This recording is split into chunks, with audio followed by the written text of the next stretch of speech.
With an election coming up in just 3 months, you'd think Canadians could focus on their own country. But that certainly isn't what the Canadian media wants to do.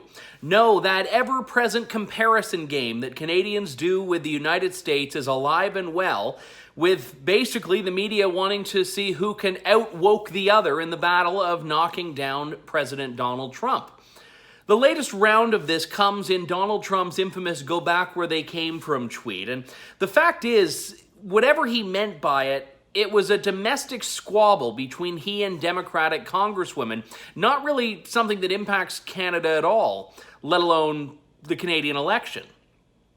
But Donald Trump tweets, the world has to respond. That's the new wokeification game that we see at stake every single time he tweets. Justin Trudeau asked by the media to condemn Donald Trump's tweet. Conservative leader Andrew Scheer asked to condemn Donald's tweet. And despite Justin Trudeau condemning the tweet, the media response is that he didn't go far enough. He stopped short of calling the tweet racist. Well, Trudeau's condemnation was pretty clear. He went to his greatest hit, saying a Canadian is a Canadian is a Canadian, talking about diversity being our strength, yada, yada, yada, a partridge in a pear tree. Andrew Scheer similarly was chided by the media for not going so far as to say the tweet was racist. Here's what Vice said. Vice said that it was basically a half-assed condemnation that wasn't a real condemnation, but more bizarrely says that by Justin Trudeau not condemning the tweet about Democratic congresswomen, Justin Trudeau is not standing up for Canadians of color. Yeah, I don't follow the logic either, but this is the Trump derangement syndrome spillover into Canada, and it's only going to ramp up as the election nears. And by the way, it's not just coming from Canada. The U.S. is fulfilling this as well. Here's a CNN story taking aim at what was apparently a lack of global condemnation.